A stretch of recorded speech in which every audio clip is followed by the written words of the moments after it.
a world teetering on the edge of collapse and revolution, a boy was born who would help reshape the very nature of reality.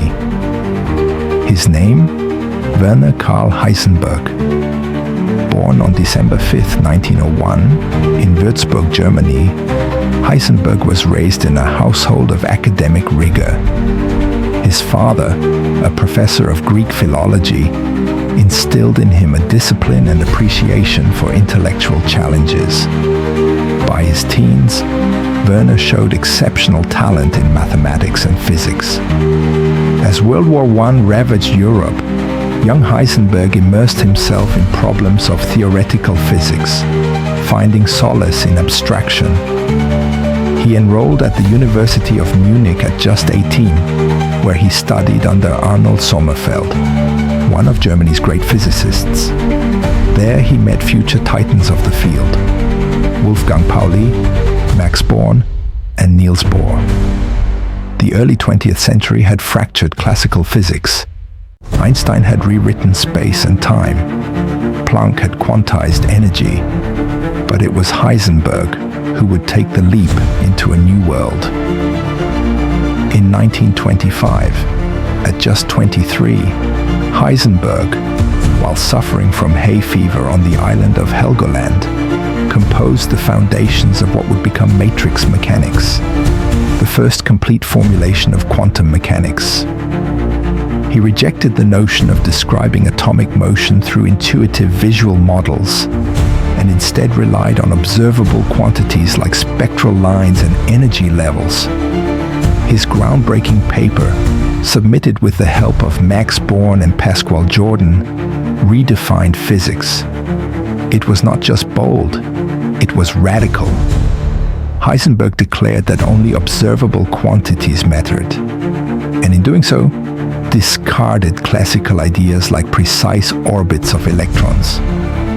The world was skeptical, but in Copenhagen, Niels Bohr saw genius. What do we truly know? And how precisely can we know it? In 1927, Heisenberg answered with a principle that would send shockwaves through science and philosophy alike. In 1927, Heisenberg published his most famous contribution, the uncertainty principle. It stated that one couldn't simultaneously know both the position and momentum of a particle with absolute precision. The more precisely one is known, the less certain the other becomes. This wasn't a limitation of instruments. It was a fundamental property of nature. It redefined causality, challenged determinism, and invited fierce debate with Einstein, who famously quipped, "God does not play dice." Heisenberg, along with Bohr, argued that quantum mechanics did not describe what is, but rather what can be known. Heisenberg's philosophical defense of quantum mechanics helped formalize what became known as the Copenhagen interpretation, a probabilistic understanding of nature, fundamentally unknowable at its most granular level. By age 31, Heisenberg had reshaped physics, but in 1932, he would be crowned with science's highest honor. In 1932, Heisenberg was awarded the Nobel Prize in Physics for the creation of quantum mechanics. His achievement had changed physics forever, laying the groundwork for quantum field theory, particle physics, and chemistry. He continued to influence the field, working on quantum electrodynamics, nuclear theory, and even the first modern attempts to describe atomic nuclei in terms of quantum forces. But even as he soared professionally, the political skies of Germany darkened.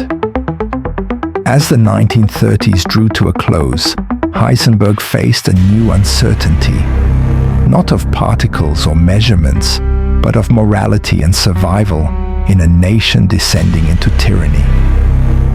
With the rise of Adolf Hitler and the Nazi Party, Heisenberg faced deep ethical and professional challenges. The Nazis derided Jewish physics like relativity and quantum mechanics. Many Jewish scientists, Einstein, Bohr, Szilard, fled Germany. Heisenberg chose to stay. He was attacked in Nazi propaganda as a white Jew and a defender of Jewish science. In 1937, he was investigated by the SS. It was only due to his national prestige and a letter from Heinrich Himmler's mother, of all things, that his name was cleared. Heisenberg took the helm of Germany's nuclear physics program as Europe edged toward war. Heisenberg had mastered the invisible laws of the universe. But as war loomed, he was faced with a new uncertainty. Could he use his knowledge to build a bomb or stop one? With the fires of war igniting Europe, Heisenberg found himself at the epicenter of a terrifying question. Could physics win the war? In 1939, Germany invaded Poland. Just weeks later, nuclear fission was confirmed by Otto Hahn and Lise Meitner, raising the specter of a nuclear bomb. The German government formed the Uranverein, the Uranium Club, to explore atomic weapons. Werner Heisenberg, already a towering figure in physics, was placed at the scientific helm. Heisenberg and his colleagues, including Carl Friedrich von Weizsäcker, Kurt Diebner, and Otto Hahn, focused on theoretical and experimental aspects of chain reactions. The German atom bomb effort, known as the Uranverein, Uranium Club, was characterized by its fragmented and decentralized nature. Unlike the singular, well-funded Manhattan Project in the United States, research was split across several institutions, primarily the Heereswaffenamt, Army Ordnance Office, the Reich Research Council, and even the Reichspost, Postal Ministry. Key scientists included Werner Heisenberg, who led the primary theoretical physics effort at the Kaiser Wilhelm Institute, Kurt Diebner, who oversaw army-backed reactor experiments, and Otto Hahn, the discoverer of nuclear fission. Other significant figures like Carl Friedrich von Weizsäcker and Walter Gerlach also played roles in various facets of the program. This lack of centralized control, coupled with competing personalities and a shifting focus away from bomb production towards reactor development due to perceived technical impossibility and resource constraints. This competitive style progression would ultimately spell defeat for the Germans. Heisenberg made a controversial decision. He stayed in Germany, continued work on nuclear fission, and engaged with the Nazi government, despite never joining the party. In 1941, Heisenberg traveled to Nazi-occupied Denmark to meet his old mentor, Niels Bohr. What passed between them remains one of the most debated conversations in the history of science. In September 1941, Werner Heisenberg visited Niels Bohr in Copenhagen. The meeting was tense. Bohr was wary. Heisenberg, trying to gauge the Allies' progress, allegedly spoke vaguely of a bomb, perhaps hoping Bohr might reveal something or share concerns. The conversation between Niels Bohr and Werner Heisenberg in Copenhagen in September 1941 remains one of the most enigmatic and debated moments in the history of science. At the time, Germany had conquered much of Europe, and its victory seemed plausible, while Bohr's home in occupied Denmark was a fragile haven for Jewish refugees. Heisenberg, leading Germany's nuclear fission program, visited his former mentor, a meeting with a purpose that has been contested for decades. Heisenberg's own account, articulated in letters and interviews after the war, suggests he was attempting to broach a discussion on the moral implications of building an atomic bomb. He claimed he hoped to achieve a mutual understanding among scientists on both sides to stall or abandon the project, an idea which he said Bohr misunderstood as a veiled boast about Germany's progress.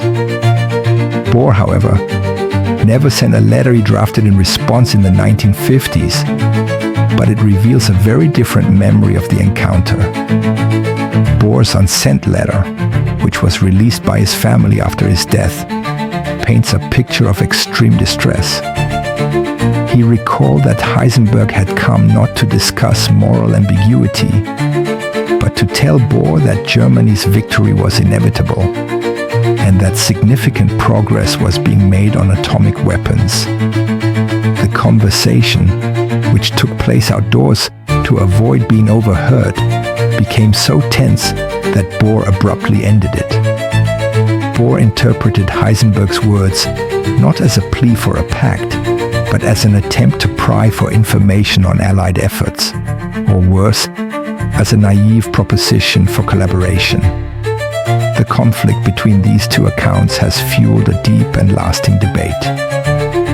Historians now suggest Heisenberg may have had a complex mix of motives: a genuine desire to discuss the moral problem with a trusted friend, an arrogant boast about his scientific progress, a subtle attempt to gather intelligence, or even a misguided effort to offer protection to Bohr. Later, Bohr recalled Heisenberg as evasive, possibly seeking justification or cooperation. Heisenberg claimed he was indirectly warning Bohr, hinting at the moral dangers of the nuclear arms race. The truth? Still unclear. Heisenberg's motivations, scientific, moral, political, remain enigmatic. Initially, Heisenberg and Doppel conducted small-scale experiments at Leipzig, Li, L2, L3, while other groups, such as Kurt Diebner's team, conducted their own tests. These early experiments were aimed at proving that a chain reaction was possible. Heisenberg built nuclear reactors, calculated critical mass, and advised the military. But in the end, Germany had no bomb. Was it incompetence or intent? Between 1942 and 1945, Heisenberg led efforts to construct a nuclear reactor using uranium and heavy water. Yet despite calculations, his team never reached a working reactor or explosive device. Some historians argue he underestimated the amount of uranium needed for a bomb, thinking it impossible. Others believe the Nazi regime never gave full support, prioritizing other weapons. The Leipzig accident occurred in June of 1942. The Li-4 experiment was the culmination of the Leipzig group's efforts. The destructive explosion of this reactor was a major setback that effectively halted their work. The Leipzig L4 experiment was a critical and dramatic event in the German nuclear program, serving as a powerful example of the technological uncertainty and hazards of the era. Led by the physicist Robert Doppel, with theoretical oversight from Werner Heisenberg, the experiment was a key test of their uranium machine design. The setup, located at the University of Leipzig in June 1942, consisted of a spherical aluminum vessel containing uranium powder submerged in heavy water, a design intended to demonstrate a controlled nuclear chain reaction. A leak in the heavy water jacket was discovered after 20 days of operation. During inspection, air entered the system, igniting uranium powder inside the reactor. The burning uranium boiled the water, creating steam pressure that caused a violent explosion.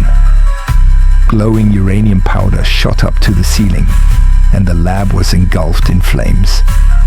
The temperature reportedly reached 1000 degrees Celsius, and Heisenberg was called for help, but couldn't intervene in time. However, the experiment ended in disaster. After a heavy water leak was discovered, air and more water were introduced into the vessel. This led to a violent chemical reaction as the pyrophoric uranium metal powder, exposed to water and oxygen, ignited and began to burn furiously. The ensuing hydrogen gas and steam pressure inside the sealed sphere caused it to explode, tearing the reactor apart and scattering burning uranium across the lab, which resulted in a significant fire. This incident was the world's first nuclear-related accident. The event was a major setback for the German program, causing a profound loss of precious heavy water and uranium, and instilling a sense of fear and caution about the immense dangers of working with these materials. Operation Freshman was the first attempt to destroy the VMORG heavy water plant, carried out on November 19, 1942. It was a catastrophic failure. 2 gliders carrying British commandos crashed due to severe weather, with the few survivors captured and executed by the Gestapo in accordance with Hitler's commando order. Operation Gunnerside was a more successful mission. This raid took place on February 27, 1943. 9 Norwegian commandos with British training successfully infiltrated the heavily guarded plant and destroyed the heavy water production cells using explosives. This action crippled the German heavy water supply for months, forcing them to rely on their limited stockpiles. A third, final blow came in February 1944, when Norwegian saboteurs, with Allied support, sank a ferry transporting the remaining heavy water to Germany, ensuring the program would never again have a reliable supply. Berlin reactor experiments took place in 1943 and 1944. Following the Leipzig accident and the German Army's decision in mid-1942 to scale back the project, the primary reactor work was consolidated under Heisenberg's group at the KWIP in Berlin. This is where the famous B-series of experiments began. The primary focus of the German nuclear program shifted to the Kaiser Wilhelm Institute for Physics, KWIP, in Berlin, where Werner Heisenberg led the B-series of experiments from 1943 to 1944. These experiments, which included setups like B3, B6, and B7, were designed to test different configurations of a nuclear reactor using a lattice of natural uranium cubes suspended in heavy water. While the Berlin team made steady progress, each iteration demonstrating a higher neutron multiplication factor, they were all ultimately unsuccessful in achieving a self-sustaining chain reaction. The core limitation was a critical shortage of heavy water, exacerbated by Allied sabotage in Norway and a lack of sufficient uranium.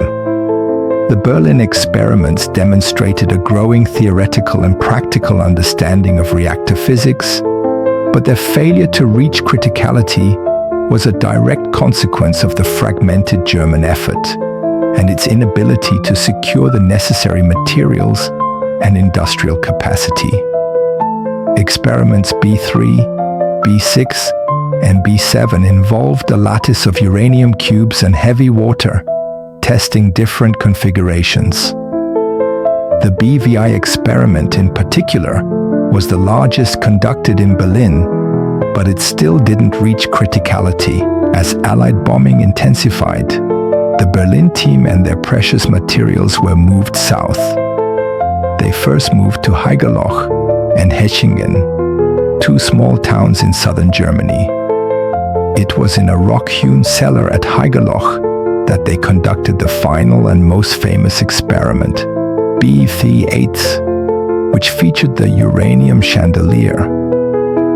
This experiment came closest to criticality but still failed, and it was dismantled by the Allies in April 1945. In a 1942 lecture, Heisenberg suggested that making a bomb would require technical resources beyond wartime Germany's reach. Was that scientific realism or a coded form of resistance? In the final days of the war, Allied forces raced to capture German scientists before the Soviets. Heisenberg became their prize. While the Alsos mission was hunting them, Heisenberg's team in the rock cellar at Heigerloch was conducting their final reactor experiment, Biwa 8. They were working with the knowledge that the war was lost, yet they pushed forward, trying to achieve a self-sustaining chain reaction. The tension is immense.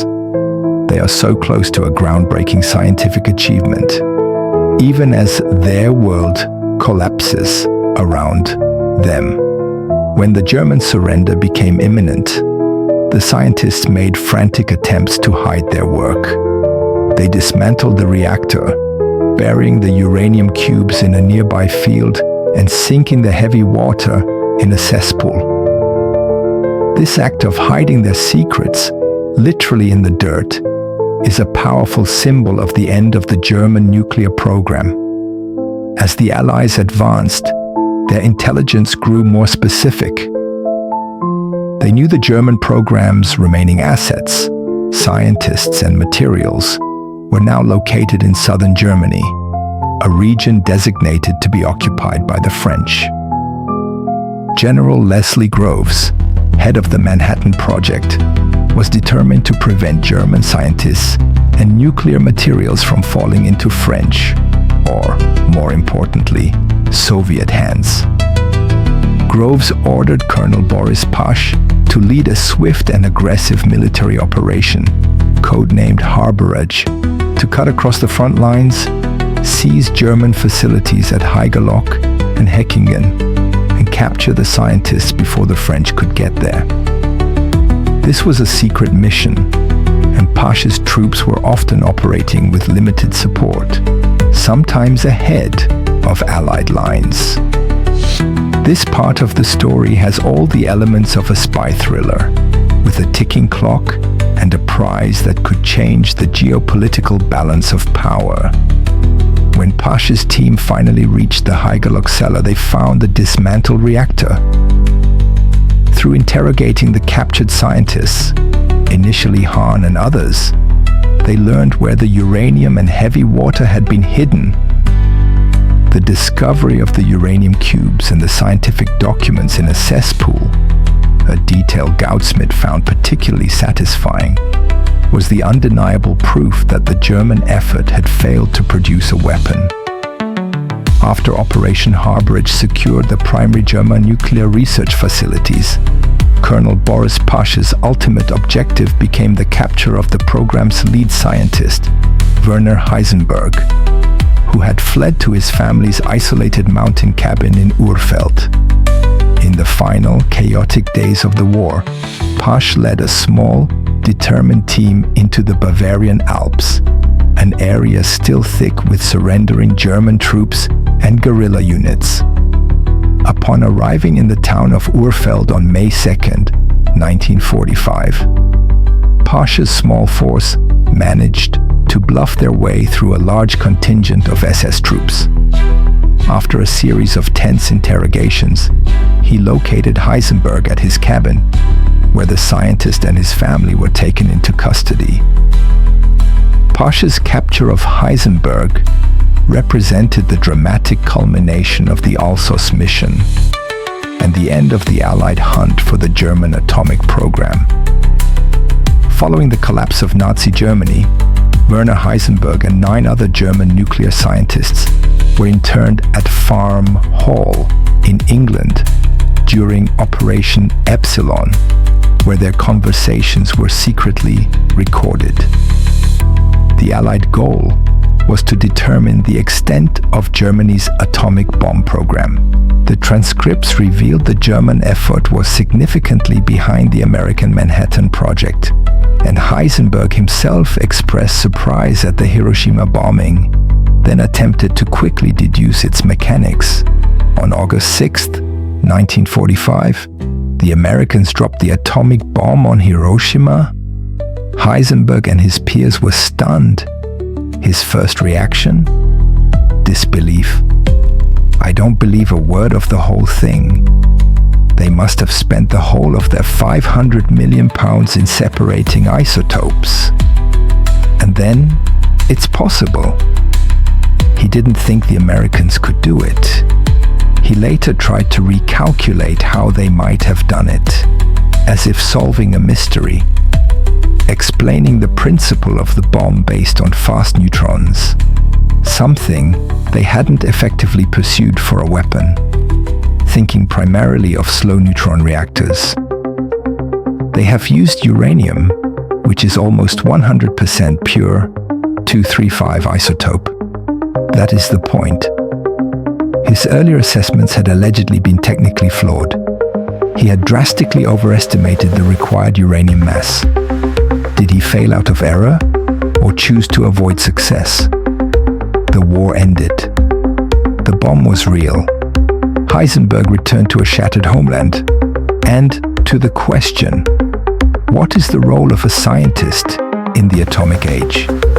Upon his return to Germany in 1946, Heisenberg played a pivotal role in rebuilding the nation's scientific infrastructure, becoming the director of the Max Planck Institute for Physics and advocating for peaceful research and international collaboration, including helping to establish CERN.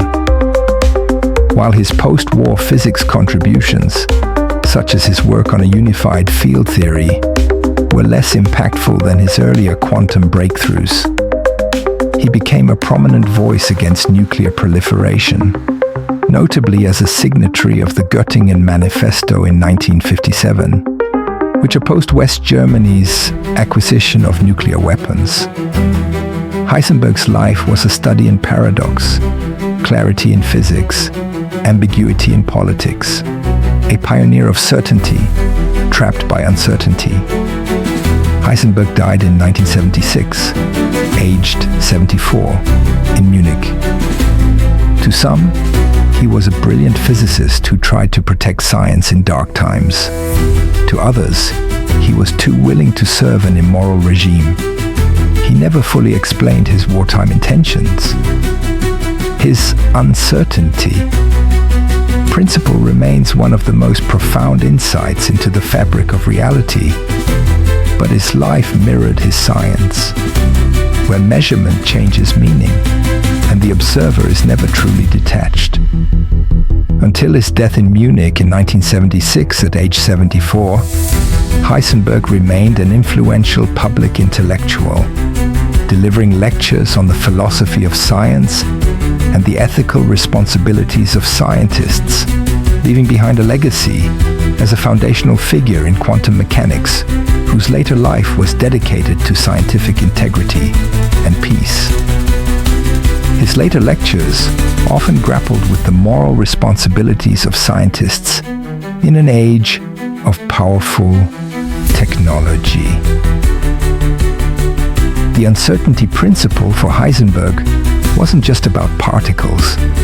It became a metaphor for the limits of human knowledge and the inherent ambiguity in life, particularly in moral and political choices.